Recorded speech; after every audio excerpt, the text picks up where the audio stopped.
Hello everyone. उस दिन हम परमाणु के बारे में पढ़ रहे थे, जो क्लास किसी टेक्नोलॉजी कारण की वजह से बीच में रुक गई थी। उसे आगे बढ़ाते हैं। मैं आपको परमाणु के बारे में बता रहा था कि परमाणु क्रमांक होते हैं। परमाणु क्रमांक 1, 2, 3, 4, 5, 6, 7, 8, 9, 10, 11, 12, 13 इस तरह से परमाणु क्रमांक होते हैं। इन परमाणु क्रमांक की संख्या किसके बराबर होती है? ये परमाणु क्रमांक की संख्या बराबर होती है इलेक्ट्रॉन की संख्या के बराबर। किसके बराबर? इलेक्ट्रॉन की संख्या के बराबर। किसी उदासीन परमाणु में यदि 2 इलेक्ट्रॉन है तो उसका परमाणु क्रमांक 2 है।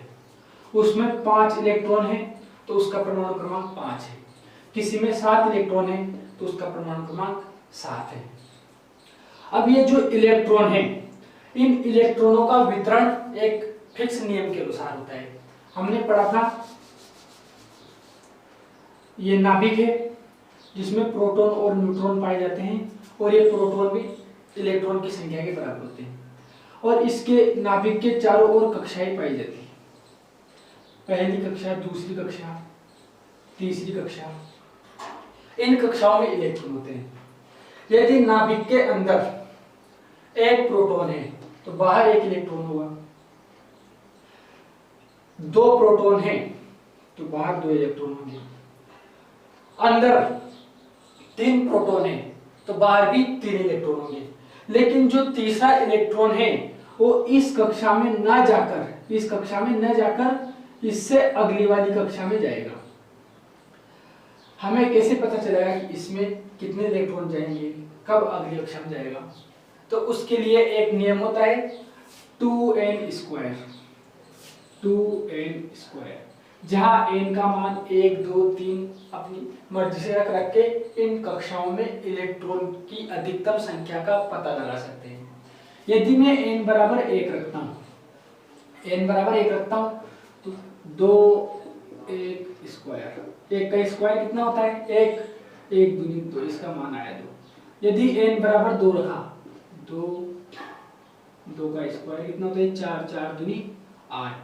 यदि n बराबर 3 रखा, 2, 3 स्क्वायर, 3, 3 9 दूनी 18। तो इस सूत्र से हमें पता चला, यदि n बराबर 1 मतलब ये पहली कक्षा है तो इसमें ज्यादा से ज्यादा 2 इलेक्ट्रॉन आ सकते हैं। n बराबर 2 इसमें ज्यादा से ज्यादा 8 आ सकते हैं। n बराबर 3 इसमें ज्यादा से ज्यादा 18 आ सकते हैं। देखो, ये पहली कक्षा है, इसमें ज्यादा से ज्यादा 2 आ सकते हैं। ज्यादा से ज्यादा 2 आ सकते हैं। 2 आने के बाद ये कक्षा पूरी भर जाएगी। जब ये कक्षा पूरी भर जाएगी तो इस अवस्था को कहेंगे अपन पूर्ण पूरित कोश। क्या कहेंगे? पूर्ण पूरित कोश। पहला कोश कब पूर्ण पूरित होगा? जब उसमें ज्यादा से ज्यादा 2 इलेक्ट्रॉन आ जाए। दूसरा कब होगा? जब उसमें ज्यादा से ज्यादा 8 इलेक्ट्रॉन आ जाए।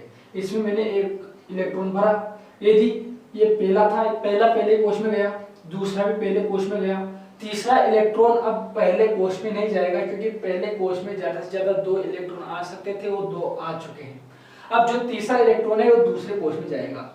चौथा इलेक्ट्रॉन कहाँ जाएगा? चौथा भी इस दूसरे कोश में जाएगा। क्यों? क्योंकि इसमें अभी बहुत जगह खाली है। अभी तो 1 ही इलेक्ट्रॉन आया, 7 इलेक्ट्रॉन और आ सकते हैं। दूसरा भी यही जाएगा, तीसरा भी यही जाएगा, चौथा भी यही जाएगा, पांचवा भी यही जाएगा, छठा भी यही जाएगा, सातवां भी यही जाएगा। कितने हो गए? 1, 2, 3, 4, 5, 6, 7, 8। इसमें केवल 1, 2, 3, 4, 5, 6, 7, 8 इलेक्ट्रॉन जाएंगे। तो 1, 2, 3, 4, 5, 6, 7, 8, 9, 10 टोटल इलेक्ट्रॉन कितने हुए? 10 इलेक्ट्रॉन में से 2 अंदर, 8 बाहर। दूसरे में ज्यादा से ज्यादा 8 आ सकते थे, 8 आ चुके हैं। ये भी अब पूर्ण पूरित हो चुका है। तीसरे में ऐसे 18 जाएंगे।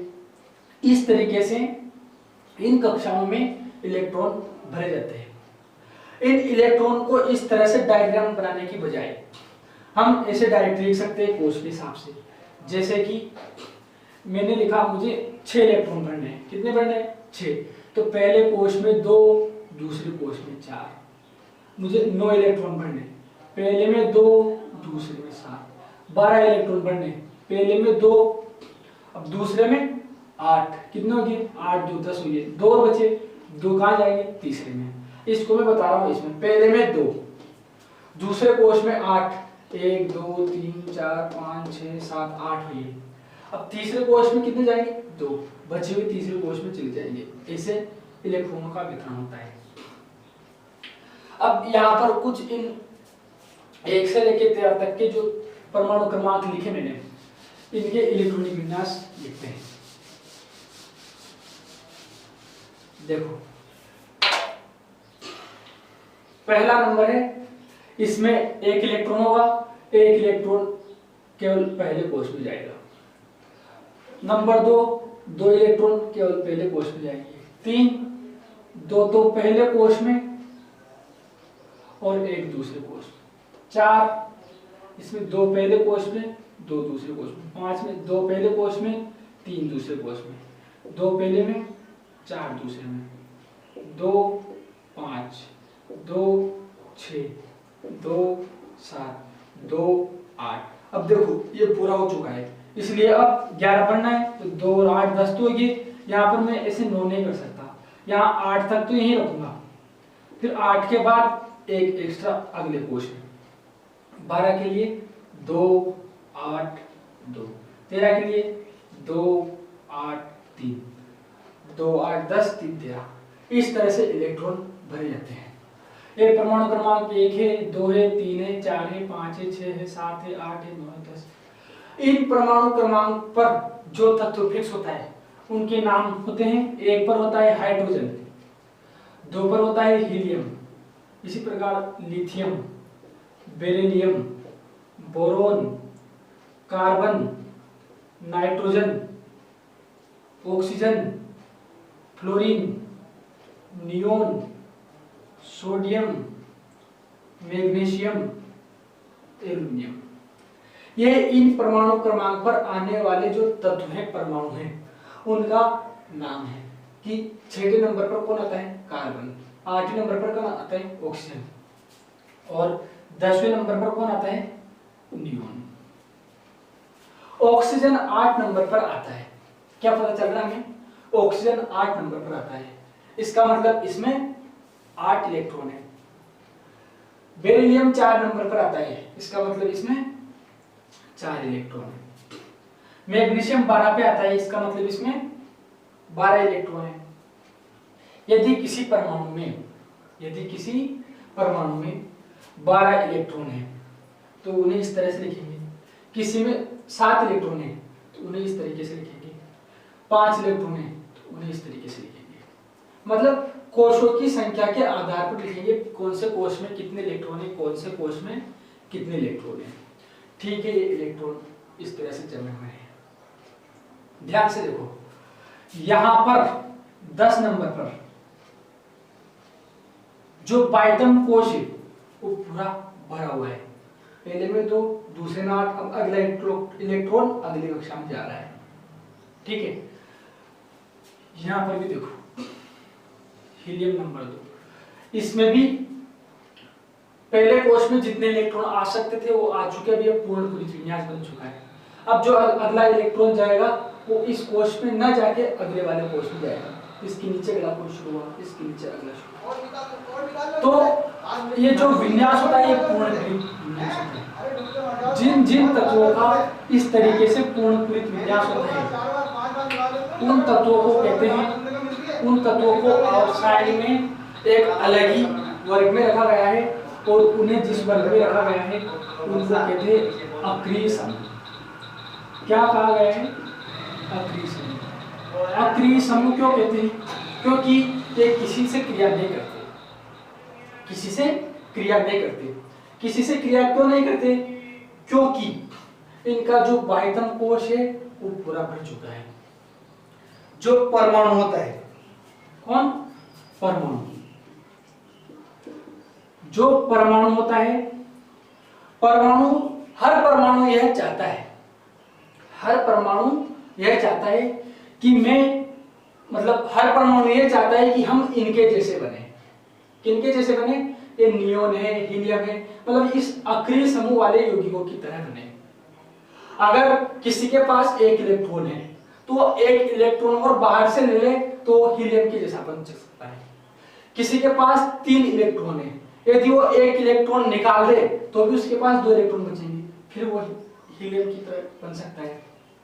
किसी के पास यहाँ पर बायतन कोश में 7 इलेक्ट्रॉन है, अब यदि वो एक इलेक्ट्रॉन और कहीं से ले आए तो उसके पास यहाँ देखो 8 इलेक्ट्रॉन आ जाएंगे, वो नियोन के जैसा बन जाएगा। ये सोडियम है, इसके बायतन कोश में अभी एक इलेक्ट्रॉन है, यदि इस एक इलेक्ट्रॉन को निकाल दे तो इसका विन्यास नियोन के जैसा हो जाएगा। ये मैग्नीशियम है, ये 2 इलेक्ट्रॉन निकाल दे तो इसका विन्यास नियोन के जैसा हो जाएगा। एल्यूमिनियम 3 निकाल दे तो इसका विन्यास नियोन के जैसा हो जाएगा। तो ये इलेक्ट्रॉन जोड़ भी सकता है, निकाल भी सकता है। जैसे ऑक्सीजन है, बायतन कोश में 6 8 करने इसके जैसा बनने के लिए 2 की जरूरत है, मतलब ऑक्सीजन 2 इलेक्ट्रॉन ग्रहण कर ले तो इसके जैसा बन सकता है, इसके जैसा बन सकता है। तो हर परमाणु पड़ोसी अक्रिय गैस जैसा बनना चाहता है, हर परमाणु पड़ोसी अक्रिय गैस जैसा बनना चाहता है। क्यों बनना चाहता है? क्योंकि जो ये पड़ोसी अक्रिय गैस का विन्यास है ये एक स्थायी विन्यास है। कौन सा विन्यास है? स्थायी विन्यास है। स्थायी विन्यास की शर्त क्या होती है? कौन कौन सा विन्यास स्थायी होता है?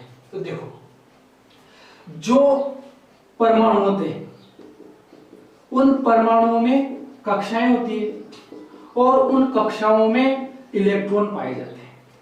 इन इलेक्ट्रॉन की संख्या कितनी भी हो सकती है, 2 5 7 8, वो हम 2n² के हिसाब से उनमें बढ़ते हैं कक्षाओं में। ये इलेक्ट्रॉन इन कक्षाओं में भरने के बाद में अपने सामने इस तरीके का कोई एक प्रारूप आता है कि कौन से कोश में कितने इलेक्ट्रॉन है। ये प्रारूप आने के बाद में देखा जाता है कि यदि उस प्रारूप में बायतन कोश में उतने इलेक्ट्रॉन हो सबसे ज्यादा, जैसे कि ये सबसे ज्यादा है, ये सबसे ज्यादा है, मतलब सबसे ज्यादा इलेक्ट्रॉन, मतलब बायतन कोश या तो पूरा भरा हुआ है, बायतन कोश या तो पूरा भरा हुआ हो, बायतन कोश पूरा भरा हुआ हो, या फिर वो पूरा न भरा हुआ हो तो केवल उसमें 8 इलेक्ट्रॉन हो। कितने इलेक्ट्रॉन हो? 8 हो, मतलब वो अपना अष्टक पूरा कर सकता हो। स्थायित्व की शर्त क्या है? स्थायित्व की शर्त है कि यदि उसमें इलेक्ट्रॉन पूरे भरे हुए नहीं है, पूरे कोश पे पूरा कोश भरा हुआ नहीं हो, तो अपने इलेक्ट्रॉन की संख्या जुगाड़ करके इस तरह से कर ले कि उसका अष्टक पूरा हो जाए। अष्टक मतलब 8 इलेक्ट्रॉन, अष्टक मतलब 8 इलेक्ट्रॉन। जैसे ये ऑक्सीजन है, ऑक्सीजन कितने नंबर पर आ रहा है? ऑक्सीजन का नंबर है 8, तो इसको कैसे करेंगे? 2 और 6, 2 और 6। अब 2 और 6 पढ़ने के बाद में बायतन कोश में 6 इलेक्ट्रॉन हैं। अब 8 करने के लिए यह 2 और ले सकता है, बाहर से 2 इलेक्ट्रॉन और ले सकता है, तो 2 इलेक्ट्रॉन लेगा ये, तो इसका विन्यास कैसे हो जाएगा? 2 और 8। कैसा हो जाएगा? 2 और 8, 2 8 विन्यास। ये ऑक्सीजन है, इसके पड़ोस में हीलियम तो इतनी दूर है, इसके पड़ोस में क्या है? नियोन। तो ये अपना विन्यास पड़ोसी अक्रिय गैस जैसा करना चाहेगा। पड़ोसी अक्रिय गैस जैसे विन्यास करने के लिए इसे बाहर से 2 इलेक्ट्रॉन लेने पड़ेंगे, बाहर से 2 इलेक्ट्रॉन लेने पड़ेंगे। जब ये बाहर से 2 इलेक्ट्रॉन लेगा, बाहर से 2 इलेक्ट्रॉन लेगा, तो इस पर कौन सा आवेश आएगा? तो इस पर आवेश चेक करने के लिए देखना भी प्रोटॉन और इलेक्ट्रॉन की तुलना करता हूं। जो ये ऑक्सीजन है, इसका परमाणु क्रमांक कितना है? 8 है। परमाणु क्रमांक कितना है? 8 है। इसका परमाणु क्रमांक 8 है, मतलब इसमें अभी जब ये उदासीन है तो 8 इलेक्ट्रॉन है और 8 ही प्रोटॉन है, तभी तो उदासीन होगा। हमें पता है ये नाभिक है, नाभिक में प्रोटॉन और न्यूट्रॉन पाए जाते हैं, आसपास इलेक्ट्रॉन चक्कर लगाते हैं इन कक्षाओं में। जब इलेक्ट्रॉन इन कक्षाओं में चक्कर लगाएंगे तो इलेक्ट्रॉन जो चक्कर लगा रहे हैं उनकी जितनी संख्या होगी उतनी संख्या प्रोटॉन की नाभिक के अंदर भी होगी। न्यूट्रॉन का मान थोड़ा सा ऊपर नीचे हो सकता है और उससे कोई फर्क नहीं पड़ेगा। क्यों नहीं पड़ेगा? क्योंकि न्यूट्रॉन पर कोई आवेश नहीं पाया जाता है, कोई आवेश नहीं पाया जाता है। और प्रोटॉन पर जितना धन आवेश पाया जाता है, ठीक उसके विपरीत इलेक्ट्रॉन पर उतना ही ऋण आवेश पाया जाता है। जैसे मान लो इलेक्ट्रॉन पर इकाई -1 ऋण आवेश पाया जाता है और प्रोटॉन पर +1 धन आवेश पाया जाता है। और किसी परमाणु में एक प्रोटॉन और एक इलेक्ट्रॉन हो तो एक इलेक्ट्रॉन की वजह से जितना ऋण आवेश आया उतना ही धन आवेश एक प्रोटॉन की वजह से आया। दोनों बराबर हो गए, परमाणु उदासीन हो गया, परमाणु उदासीन हो गया। तो यहाँ ऑक्सीजन में हम देखते हैं, ऑक्सीजन में हम देखते हैं कि ये गोले बिल्कुल, ये तो नाभिक है, इसमें प्रोटॉन और न्यूट्रॉन है। ऑक्सीजन 8 नंबर पर आ रहा है, इसका मतलब इसमें 8 प्रोटॉन है और बाहर भी 8 इलेक्ट्रॉन है। 8 इलेक्ट्रॉन को कैसे रखेंगे? पहली कक्षा में 2, दूसरी कक्षा में 6, 1 2 3 4 5 6। अब ये 6 इलेक्ट्रॉन रख दिए मैंने। अब इस चित्र में बाह्यतम कोश में कितने इलेक्ट्रॉन है? अभी 6, 2 4 6। बाह्यतम कोश में कितने? 6। यदि इस चित्र में मतलब इस विन्यास में मैं 2 इलेक्ट्रॉन और लेके आ जाऊं, 2 इलेक्ट्रॉन और लेके आ जाऊं तो इस बाह्यतम कोश में 8 इलेक्ट्रॉन हो जाएंगे और बाह्यतम कोश में 8 इलेक्ट्रॉन हो जाएंगे तो उसका विन्यास पड़ोसी अक्रिय गैस जैसा हो जाएगा, मतलब उसका अष्टक पूरा हो जाएगा। क्या पूरा हो जाएगा? बाह्यतम कोश पूरा होना चाहिए, अष्टक पूरा होना चाहिए। तो यहाँ पर बाह्यतम कोश पूरा हो चुका है, अष्टक भी पूरा हो चुका है, दोनों बातें कह सकते हैं। तो इस कक्षा इसमें 1 2 3 4 5 6 हैं, इसमें मैं 2 इलेक्ट्रॉन और लेके आ जाऊं, ये 1 ये 2, ये 2 इलेक्ट्रॉन और बाहर से लेके आया तो इसमें बताओ प्रोटॉन की संख्या अभी कितनी है? इसमें प्रोटॉन की संख्या अभी 8 है। बताओ इसमें इलेक्ट्रॉन की संख्या कितनी है? इसमें अभी इलेक्ट्रॉन की संख्या हो चुकी है 8 और बीच में 2, 2 और 8 10। कितनी हो चुकी है? 10। और प्रोटॉन अभी भी 8 ही है, प्रोटॉन अभी भी 8 ही। प्रोटॉन की वजह से +8 चार्ज आया और इन इलेक्ट्रॉन की वजह से -10 चार्ज आया। 8 और 10 कैलकुलेट करके देखेंगे, 8 में से 10 घटाया, टोटली चार्ज कितना आया? -2। टोटली चार्ज कितना आया? -2। पहले 8 प्रोटॉन थे, 8 ही इलेक्ट्रॉन थे, 8 प्रोटॉन थे, 8 ही इलेक्ट्रॉन थे। कैसे थे? 2 और 6, 6 और 2 8, 8 थे, 8 मतलब -8 इलेक्ट्रॉन का आवेश था, प्रोटॉन का +8 था। -8 और +8 मिलके 0 बना लेते थे, पहले उदासीन था। लेकिन अब 2 इलेक्ट्रॉन और बाहर से लाने की वजह से इस पर चाहे ये विन्यास स्थायी हो चुका हो, पड़ोसी अक्रिय गैस जैसा बन चुका हो, लेकिन अभी भी इसमें आवेश आ चुका है। कौन आ चुका है? आवेश, -2 आवेश आ गया तो कोई बात नहीं, लेकिन विन्यास तो स्थायी हो गया, विन्यास तो स्थायी हो गया। तो हर परमाणु का यह सपना है, क्या सपना है? हर परमाणु का यह सपना है कि वो अपना विन्यास पड़ोसी अक्रिय गैस जैसा करना चाहेगा। हर परमाणु चाहता है कि मेरे पास भी बंगला हो, गाड़ी हो। बंगला गाड़ी क्या है? इलेक्ट्रॉन। हर चाहते हैं कि हम भी इनके जैसे बने। तो इनके जैसे बनने के लिए ये जो जुगाड़ करते हैं, या तो अपने एक्स्ट्रा इलेक्ट्रॉन को निकाल देंगे और कम इलेक्ट्रॉन तो बाहर से इलेक्ट्रॉन को ले लेंगे। तो ये इलेक्ट्रॉन निकालने और देने की वजह से ही परमाणु से अणु बनता है, परमाणु से अणु बनता है और यौगिक बनते हैं। परमाणु से अणु बनता है, अणु से यौगिक बनते हैं, एक यौगिक से दूसरा यौगिक बनता है। इन सभी प्रकार के चरणों से गुजरते हुए अपने पाठ की शुरुआत होगी रासायनिक अभिक्रिया और समीकरण। रासायनिक अभिक्रिया और समीकरण पाठ में होगा क्या?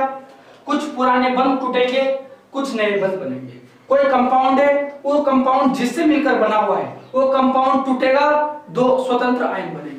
अब वो आयन आपस में किसी दूसरे या तीसरे आयन से जाकर मिल जाएंगे, इसलिए जो पुराना कंपाउंड होगा उस कंपाउंड से अपने को नया कंपाउंड प्राप्त हो जाएगा। और वो कंपाउंड कैसा होना चाहिए? वो कंपाउंड भी इस नियम को पालन करना चाहिए कि उसका स्थायी विन्यास होना चाहिए। मतलब उसमें जब इलेक्ट्रॉन की संख्या चेक की जाएगी तो इलेक्ट्रॉन की संख्या उसकी अक्रिय गैस जैसी होनी चाहिए। जैसे कि इस ऑक्सीजन की बात करते हैं, ये O है, इस O में -2 आवेश आ रहा है। कितना आवेश आ रहा है? -2। तब इसका इलेक्ट्रॉनिक विन्यास हो जाएगा, अभी तो इसका इलेक्ट्रॉनिक विन्यास है 2 और 6। क्या इलेक्ट्रॉनिक विन्यास है? 2 और 6। इसके बायतन कोश में कितने इलेक्ट्रॉन है? 6 इलेक्ट्रॉन है। तो इन 6 इलेक्ट्रॉन को, बायतन कोश के इलेक्ट्रॉन को यहाँ रखना है 1 2 3 4 5। ठीक है। एक और ऑक्सीजन है, ये ऑक्सीजन, इसके भी इलेक्ट्रॉनिक विन्यास 2 और 6। केवल बायतन कोश के इलेक्ट्रॉन को लिख रहा हूं मैं 1 2 3 4 5 6। इसके पास भी 6 इलेक्ट्रॉन है, इसके पास भी 6 इलेक्ट्रॉन है। सोचो अगर इसके पास में, अगर इस ऑक्सीजन के पास में कहीं से 2 इलेक्ट्रॉन और आ जाए, कहीं से 2 इलेक्ट्रॉन और आ जाए, तो इसका विन्यास पड़ोसी अक्रिय गैस जैसा हो सकता है, तब ये स्थायी हो जाएगा। और इसके पास भी कहीं से 2 इलेक्ट्रॉन और आ जाए तो ये भी पड़ोसी अक्रिय गैस जैसा हो जाएगा, ये भी स्थायी हो जाएगा। तो देखो ध्यान से, इसके पास कितने 1 2 3 4 5 6।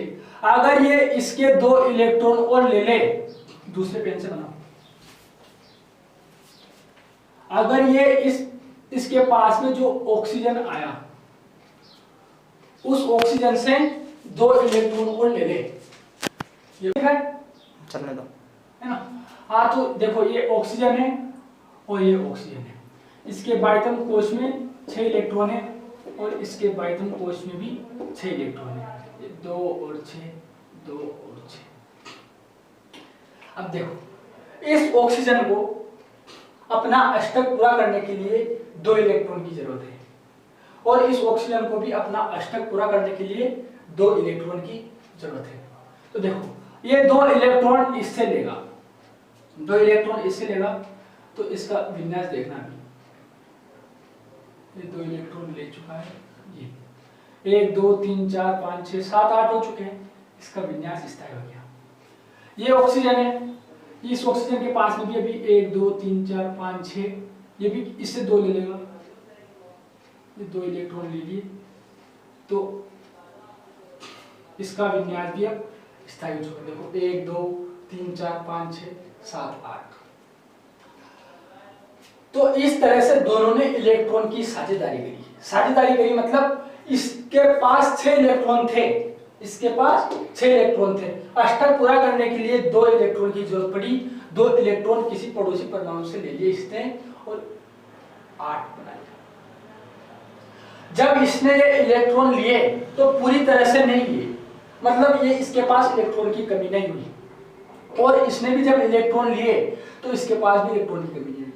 ये माना कि ये 1 2 3 4 5 6 इलेक्ट्रॉन केवल इसके हैं और 1 2 3 4 5 6 इलेक्ट्रॉन केवल इसके हैं, लेकिन जो 2 इलेक्ट्रॉन है, ये बीच के 1 2 3 4 इलेक्ट्रॉन है, इन 4 इलेक्ट्रॉन पर अब दोनों का हक है। दोनों का हक कैसे? एक ऐसे समझो कि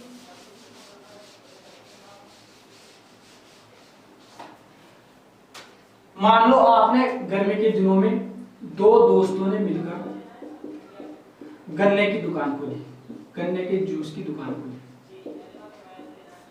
गन्ने के जूस की दुकान खोली। दोनों ने मिलकर क्यों खोली? क्योंकि गन्ने के जूस की दुकान खोलने के लिए, जो मशीन वगैरह लाने के लिए, उसके लिए 10,000 रुपया खर्चा आ रहा था। कितना आ रहा था? 10,000 रुपया खर्चा आ रहा था। लेकिन एक दोस्त के पास केवल 5,000 रुपए थे और एक दोस्त के पास, दूसरे दोस्त के पास भी केवल 5,000 रुपए थे, केवल 5,000 रुपए थे। तो ये अकेला भी इस गन्ने की जूस की दुकान को नहीं खोल सकता था और ये अकेला भी, दूसरा दोस्त भी अकेला गन्ने की जूस की दुकान को नहीं खोल सकता था। लेकिन यदि ये दोनों कंप्रोमाइज कर ले, दोनों साझेदारी कर ले, तो ये दोनों मिलकर इनके पास इतना अमाउंट हो जाता है कि वो गन्ने की जूस की दुकान खोल सकते हैं। तो ये दोनों मिलेंगे, दोनों मिलकर एक गन्ने की जूस की दुकान खोलेंगे और बढ़िया चलेगी। अब मान लो ये जो पहला दोस्त है, पहला दोस्त और ये दूसरा दोस्त है।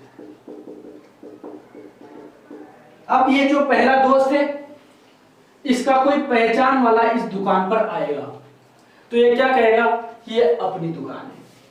क्या कहेगा? ये अपनी दुकान है, और उसको फ्री में जूस पिला के बेच देगा। ठीक है।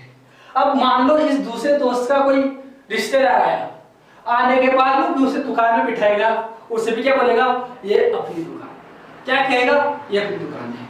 अच्छा बताओ, उसके पास तो केवल 5000 रुपए थे, उसको पूरी दुकान अपना कहने का हक नहीं है, फिर भी कह रहा है। क्यों कह रहा है? क्योंकि उसने साझेदारी करी, क्योंकि उसने साझेदारी करी। साझेदारी करने का मतलब यह है कि अब उस पूरे 10,000 की दुकान पर उसका भी हक हो गया, है ना। वो भी अपने हिसाब से कहेगा कि ये मेरी दुकान है, और वो भी अपने हिसाब से कहेगा ये मेरी दुकान है। ठीक इसी प्रकार इन इलेक्ट्रॉन पर दोनों हक है, दोनों का हक है। यदि इन इलेक्ट्रॉनों को गिनेंगे तो इसकी तरफ भी गिनेंगे, और इन इलेक्ट्रॉनों को गिनेंगे तो इसकी तरफ भी गिनेंगे। ठीक है, इस तरीके से ऑक्सीजन और ऑक्सीजन अपना अष्टक पूरा करते हैं, और O और O के मध्य में इन 4 इलेक्ट्रॉन की वजह से द्विबंध बनता है। क्या बनता है? द्विबंध बनता है, ऐसे। और द्विबंध बनने की वजह से 2 ऑक्सीजन मिलकर O2 गैस बनाते हैं। O से O2 बनी क्योंकि O2 स्थायी है। O से O2 बनी क्यों? क्योंकि O2 स्थायी है। ठीक इसी प्रकार से सूत्र ऐसे बनते हैं, जैसे हाइड्रोजन है, इसका इलेक्ट्रॉन, ये मिटा देता हूं,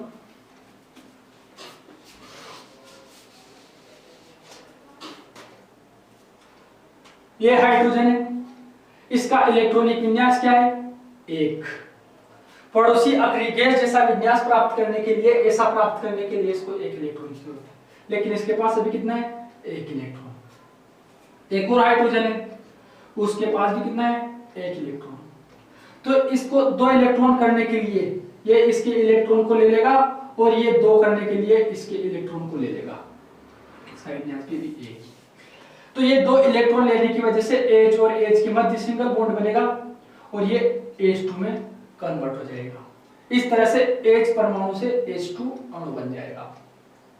ठीक है, अब देखो, ये परमाणु मिलकर अणु बना रहे हैं, तो याद रखना 2 इलेक्ट्रॉन मिलकर एक बंध बनाते हैं। यहां पर इन 2 इलेक्ट्रॉनों ने मिलकर एक बंध बनाया, और फिर इन 2 इलेक्ट्रॉनों ने मिलकर एक बंध बनाया। इस प्रकार O और O के मध्य डबल बॉन्ड बना, और H और H के मध्य एक इलेक्ट्रॉन की साझेदारी की वजह से सिंगल बॉन्ड बना। चलो ठीक है, ये तो सेम परमाणु के मध्य मैंने आबंधन बताया। अब अलग अलग परमाणु की तरफ भी देख लेते हैं। जैसे ये H है, कौन है? H। इस H के पास अभी 1 इलेक्ट्रॉन है, ये ऑक्सीजन है। इस ऑक्सीजन के पास में कितने इलेक्ट्रॉन है? ऑक्सीजन का यहाँ बाइटम कोश में कितने? 6। ये जो इलेक्ट्रॉनिक विन्यास में यहाँ पर ये जो संरचना बनाते हैं, यहाँ पर इसमें बाइटम कोश के इलेक्ट्रॉन को लिखा जाता है। तो इसमें बाइटम कोश में कितने? 6। 1 2 3 4 5 6, इस तरह से मैंने 6 बना दी। ठीक, देखो ऑक्सीजन के ऊपर, किसके ऊपर? ऑक्सीजन के ऊपर अष्टक पूरा करने के लिए इसको 2 इलेक्ट्रॉन की जरूरत है, बाहर से 2 इलेक्ट्रॉन की जरूरत है। तो ये 2 इलेक्ट्रॉन कहीं से भी ले सकता है। यदि कोई ऐसा परमाणु से क्रिया करेगा जो 2 इलेक्ट्रॉन एक साथ दे देता हो, किसी ऐसे परमाणु से क्रिया करेगा जो 2 इलेक्ट्रॉन एक साथ दे देता हो, तो केवल उससे एक ही बार क्रिया करेगा। जैसे ये ऑक्सीजन है, इसको 2 चाहिए, ये इसी के हम शक्ल O के पास जाएगा, क्योंकि इसको भी 2 ही चाहिए ना, ये और O क्रिया करके दोनों अपना अष्टक पूरा कर लेंगे। लेकिन यदि किसी ऐसे के पास जाए जो केवल एक ही दे सकता हो, तो उसको एक और उसके जैसे को बुलाना पड़ेगा, या फिर किसी दूसरे को बुलाना पड़ेगा जो एक दे सकता हो।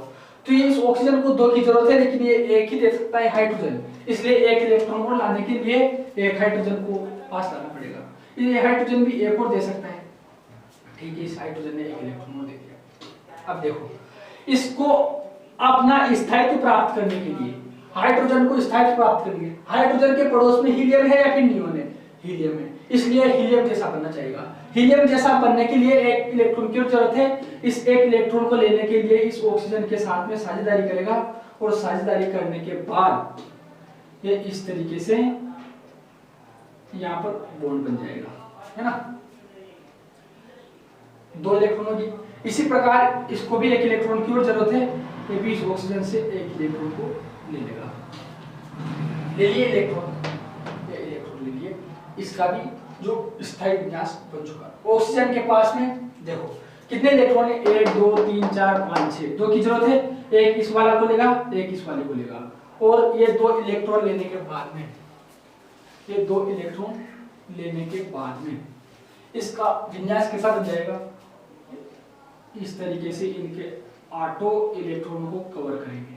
ये 1 2 3 4 5 6 7 8 हो गया 8 इलेक्ट्रॉन। तो इस ऑक्सीजन ने इस ऐसा बना है HOH, ऐसे बनाना, इधर बंद बनाए, इधर बंद बनाए।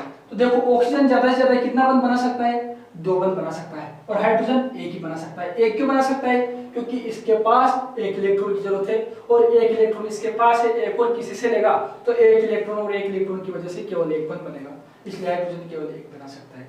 ऑक्सीजन के पास 2 इलेक्ट्रॉन की, ऑक्सीजन को 2 इलेक्ट्रॉन और चाहिए, तो 2 इलेक्ट्रॉन लेने के लिए एक इलेक्ट्रॉन को लेगा तो एक बंद बनेगा, दूसरे इलेक्ट्रॉन को लेगा तो 2 बंद बनेगी, इसलिए ऑक्सीजन 2 बंद बनाता है और हाइड्रोजन 1 बंद बनाता है। इस तरीके से H2O फॉर्म होता है। H2O क्यों फॉर्म हुआ, क्योंकि ऑक्सीजन ने 2 बंद बनाए, 2 बनाने के बाद में इसका स्टेप पूरा हो गया। हाइड्रोजन ने 1 बंद बनाया, बनाने के बाद में इसका भी स्थायित्व हो गया, इसका भी स्थायित्व हो गया। सब परमाणु अपने स्थायित्व फॉर्म में आए। देखो इसको भी इलेक्ट्रॉन की जरूरत थी, इसलिए इसने इलेक्ट्रॉन ले लिया, इसको भी इलेक्ट्रॉन की जरूरत थी, इसने भी इलेक्ट्रॉन ले लिया। कैसे, साझेदारी करके।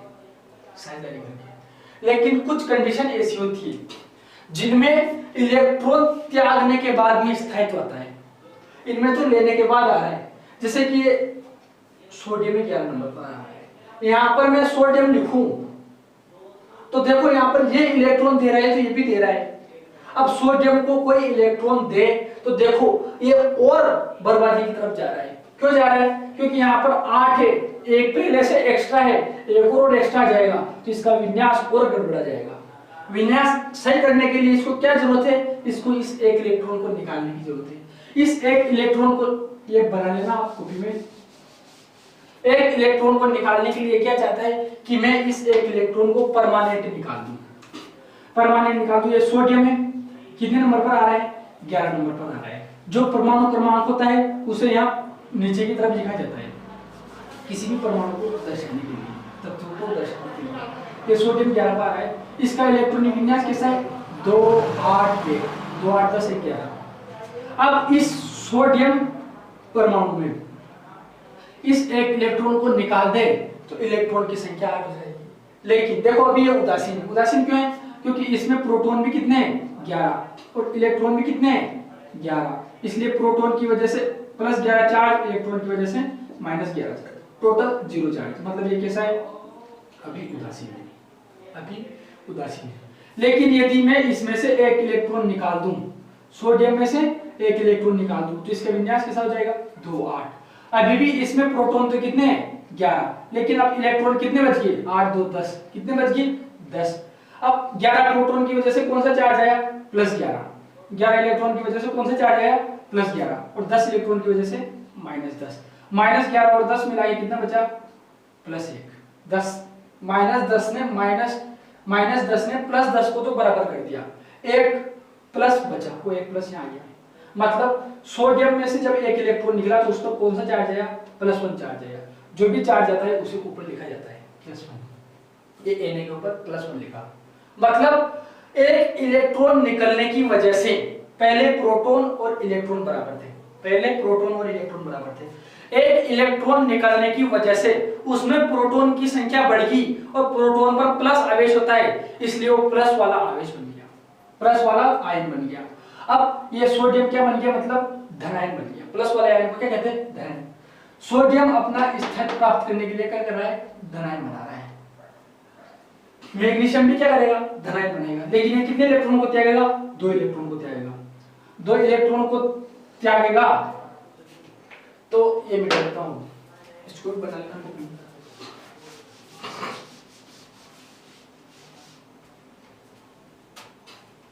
2 इलेक्ट्रॉन मैग्नीशियम, ये मैग्नीशियम, मैग्नीशियम के पास में अभी प्रोटॉन कितने हैं, ये मैग्नीशियम है 12 नंबर पर आ रहा है। इसको कैसे लिखेंगे, 2 8 2, ठीक। इसमें अभी प्रोटॉन कितने हैं, प्रोटॉन 12 है, इलेक्ट्रॉन कितने हैं, इलेक्ट्रॉन भी 12 है। 12 प्रोटॉन की वजह से +12 चार्ज आया, 12 इलेक्ट्रॉन की वजह से -12 चार्ज आया। टोटल 12 में से 12 गए 0, उदासीन हुआ। अब ये कैसा है? उदासीन है। लेकिन इसको पड़ोसी अक्रिय गैस जैसा बनने के लिए ये 2 इलेक्ट्रॉन निकाल ले। 2 इलेक्ट्रॉन निकालने के बाद में कैसा बन जाएगा? ये Mg है, 2 इलेक्ट्रॉन निकालने के बाद इसका विन्यास 2-8 हो जाएगा। 2-8 विन्यास हो गया। आप देखो इसमें प्रोटॉन, अभी प्रोटॉन कहाँ होते हैं? नाभिक के अंदर, और इलेक्ट्रॉन कहाँ होते हैं? इन बाहर कक्षाओं में। इलेक्ट्रॉन बाहर कक्षाओं में होते हैं, इन्हें आसानी से निकाला या जोड़ा जा सकता है, लेकिन प्रोटॉन फिक्स होते हैं क्योंकि वो नाभिक के अंदर होते हैं। इसमें प्रोटॉन अभी कितने हैं? 12। इलेक्ट्रॉन कितने रह गए? अब 8, 2, 10 इलेक्ट्रॉन रह गए। अब देखो प्रोटॉन की वजह से +12 आवेश, इलेक्ट्रॉन की वजह से -10 आवेश। -12 और 10 टोटली आंसर कितना आया? +2। कितना आया? +2। कितना आवेश आया? +2। +2 आया, उसको यहाँ लिखते हैं। ठीक है, मतलब मैग्नीशियम स्थायी विन्यास प्राप्त करने के लिए 2 इलेक्ट्रॉन किसी को देना चाहेगा। ठीक है, अब एक विन्यास लिखता हूं मैं यहाँ पर 2, 8, 7। क्या लिखा? 2, 8, 7। या फिर चलो पहले ये लिख देता हूं, ये मिटा रहा हूं,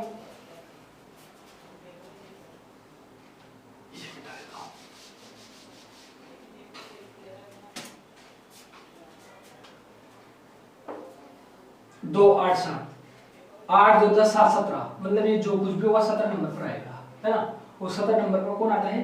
क्लोरीन। इसको देखो, लास्ट कोश में कितने इलेक्ट्रॉन? इसमें 7। तीसरा कोश है, तीसरा कोश में ज्यादा से ज्यादा कितने इलेक्ट्रॉन आ सकते हैं? 2n² करके देखो तो यहाँ पर 3 मान रखूंगा, 3 3 9, 9 दूनी 18, मान 18 है। या तो ये 18 इलेक्ट्रॉन कर ले, इसके पास 3 4 बातें, या तो ये 18 इलेक्ट्रॉन कर ले, मतलब 12 से 11 इलेक्ट्रॉन लेके आ जाए तो इसका स्थायी विन्यास हो जाएगा। या फिर ये स्थायी विन्यास की एक शर्त और थी, अष्टक पूरा करना। ये 1 इलेक्ट्रॉन और लेके आ जाए तो भी यहाँ पर 8 इलेक्ट्रॉन जाएंगे, तब भी अष्टक पूरा हो जाएगा, तब भी इसका स्थायित्व आ जाएगा। लेकिन ये 7 इलेक्ट्रॉन को निकाल दे, 7 इलेक्ट्रॉन को निकालने के बाद भी इसका स्थायी विन्यास होगा। देखो 7 इलेक्ट्रॉन निकल गए तो भी इसमें 8 इलेक्ट्रॉन बचेंगे। तो अष्टक पूरा करने के लिए फेवरेबल कंडीशन क्या है कि 1 इलेक्ट्रॉन बाहर से ले ले, या इसके पास जो पहले से 7 इलेक्ट्रॉन है उन्हें बाहर निकाले। उसके लिए फेवरेबल कंडीशन ये है कि 7 को बाहर क्यों निकाले, कहीं से एक और लेके आ जाए। तो 1 इलेक्ट्रॉन मिलने के बाद में क्लोरीन स्थायी बन जाएगा। देखो 2 8 7, क्लोरीन को भी ऐसे लिखते हैं, ये 17 नंबर पर आता है, इसका विन्यास है 2 8 7। इसमें प्रोटॉन कितने? भी 17। इलेक्ट्रॉन कितने? इलेक्ट्रॉन भी 17। प्रोटॉन पर +17 आवेश, इलेक्ट्रॉन की वजह से -17 आवेश, टोटली 0। अभी ये उदासीन है, अभी ये कौन सा है? उदासीन है। लेकिन जब इसमें 1 इलेक्ट्रॉन और जुड़ेगा, जब इसमें 1 इलेक्ट्रॉन और जुड़ेगा तो ये क्या बन जाएगा? 2 8 8। बाह्यतम कोश पे 8 इलेक्ट्रॉन आ गया, अष्टक पूरा हो गया, स्थायित्व आ गया। लेकिन इसमें प्रोटॉन और इलेक्ट्रॉन की संख्या का पता करेंगे। देखो प्रोटॉन, इसमें प्रोटॉन कितने? अभी प्रोटॉन अभी भी 17 है, लेकिन इलेक्ट्रॉन कितने आ चुके? 18। 17 प्रोटॉन की वजह से +17 आवेश आया, 18 इलेक्ट्रॉन की वजह से -18 आवेश आया। +17 प्रोटॉन ने -17 को तो संतुलित कर दिया, लेकिन एक माइनस और बचा, और एक माइनस और बचा वो माइनस आवेश के रूप में दिखेगा, और इस -1 को यहाँ पर इस तरह से दर्शाते हैं।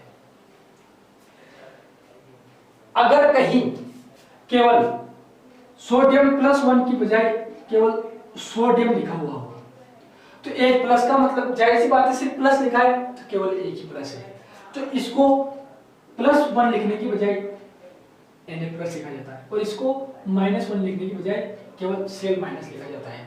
यदि जिस तरह से मैग्नीशियम में +2 चार्ज आया था उसे 2 दर्शाने के लिए या तो Mg+2 लिखा जाता है या फिर Mg++ लिखा जाता है, या फिर अगर हम ऐसे लिखें Mg2+ तो भी सही है, सब एक ही बात है।